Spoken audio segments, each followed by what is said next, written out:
अगर आप पढ़ेंगे, लिखेंगे, समझेंगे तो सवाल करेंगे ना। इसीलिए यूपी वालों से खैर यही मेरी एक गुजारिश है सबसे कि जितने लोग आपके वहाँ पे है, जितना आपका कनेक्शन है वहाँ पे, जैसे वो जनेऊ से जनेऊ बनाते हैं ना, आप लोग अपनी सोच से, समझ से, तर्क से अपने लोगों को जोड़िए और उनको समझाइए। आज दिल्ली से खत्म हुई है ना ये सरकार बड़ी जल्दी यूपी से भी जाएगी। झारखंड से गई ना, तो हमारे ही हाथ में है। 1 वोट 1 वैल्यू, बाबा साहिब ने समझाया था। 1 वोट की कीमत क्या है वो आपके हाथ में है। अपना वोट सोच समझ के दीजिए। बड़े अच्छे अच्छे सपने दिखाएगी ये सरकार, लेकिन अल्टीमेटली आपका कोर्ट, ये सरकार, कांशीराम जी ने क्या कहा था कि जब दलित पढ़ने लिखने लगेगा बच्चा, तो ये लोग किसका सहारा लेंगे? कोर्ट का सहारा लेंगे आपके अगेंस्ट काम करने के लिए। और आज देख लीजिए क्या हो रहा है। जब आप पढ़ लिख रहे हैं, आप तर्क कर रहे हैं, आप आवाज उठा रहे हैं, तो ये लोग कोर्ट का सहारा ले रहे हैं, कह रहे हैं हमने कुछ नहीं किया, कोर्ट ने किया जो किया। अरे कोर्ट को सपना आना था, कोर्ट सोए उठ गया। और कोर्ट में भी कौन है? इन्हीं के लोग हैं। कोर्ट में जो है इन्हीं के लोग हैं। तो जब सब जगह वकील, अजय जजेस जो है वो पहले ही आपके खिलाफ हैं। जज तो चाहता है आप कुछ लेकर आए, आपके अगेंस्ट फैसला लें। जो जज है वो ऑलरेडी आपके, क्योंकि सब मनुवादी विचारधारा के, वो हिंदुस्तान का, बाबा साहिब का संविधान पढ़ के नहीं आते कोर्ट में।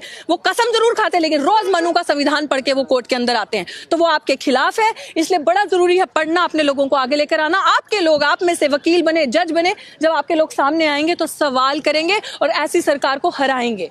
आप जो काम आप नहीं कर सकते वो सरकार से करवाते हैं। फिर गृह मंत्री जी कहते हैं, क्या कहते हैं कि सुप्रीम कोर्ट का फैसले का सब सम्मान करेंगे। कैसे सम्मान करेंगे सुप्रीम कोर्ट के फैसले का?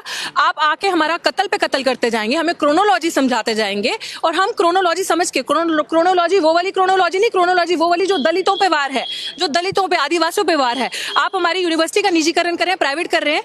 कैसे कर रहे हैं यूनिवर्सिटी का निजीकरण? दलित का, पिछड़े का बच्चा, आप प्राइवेट सिस्टम में रिजर्वेशन है नहीं है ना, तो जो प्राइवेट सिस्टम में रिजर्वेशन नहीं है, आप विश्व गुरु बनाने की बात करते हैं यूनिवर्सिटी को, पहले जेएनयू पे, डीयू पे आक्रमण फीस बढ़ा रहे हैं। आप हमारे बच्चों को मार रहे हैं, क्योंकि दलितों के पास इतना पैसा नहीं होता कि लाखों रुपए देके 3-3 महीने की फीस 6-6 लाख 7-7 लाख है। इनको दिखा कि ये 7-8 हजार लोग आते हैं हर बार, 6-7 हजार में एनुअल इनकम में, बड़े अफोर्डेबल रेट में पढ़ के चले जाते हैं इनके बच्चे, और आ रहे हैं जी सवाल कर रहे हैं। आज आप अपनी रिजर्वेशन से चंद टिकटें लेके जाकर बैठे हैं संसद के अंदर, उनसे वो बर्दाश्त नहीं हो रहा कि आप सवाल कर रहे हैं। तो सरकार की ही मंशा है, ये जो मनुवादी विचारधारा के जो अमित शाह, एक तड़ी पार, दूसरा अब हो गया BA MA पास नहीं, गृह मंत्री सर्टिफिकेट दिखा रहा है प्रधानमंत्री को डिफेंड करने के लिए। देखिए गृह मंत्री जो है वो प्रधानमंत्री का वकील है, समझने की कोशिश कीजिए। वो सर्टिफिकेट किसके दिखा रहा है? प्रधानमंत्री के, कि अब ये लो जी हमारा प्रधानमंत्री पास हो गया BA और MA पास। तो आप ये बड़ी अच्छी साजिश है। अभी भी दलितों बहुजनों से मेरी ये रिक्वेस्ट है कि समझ जाइए, जाग जाइए, इस सरकार की मंशा को समझिए, क्योंकि सरकार की मंशा है कि आपको मेन स्ट्रीम से काटना। अगर आप अभी नहीं समझे, क्योंकि वो प्रूव करेंगे कि आप लोग वोट देते हैं, वो प्रूव करेंगे इस चीज को कि हमारी सरकार ऐसे नहीं बनती। देखिए आपने हमें वोट दिया है, आप लोग काय वोट देते हैं? क्यों अपना वोट खराब कर रहे हैं? क्यों जगह जगह जा जाके अपने लोगों को समझाते नहीं है? बड़ा जरूरी है हम लोगों को समझाना।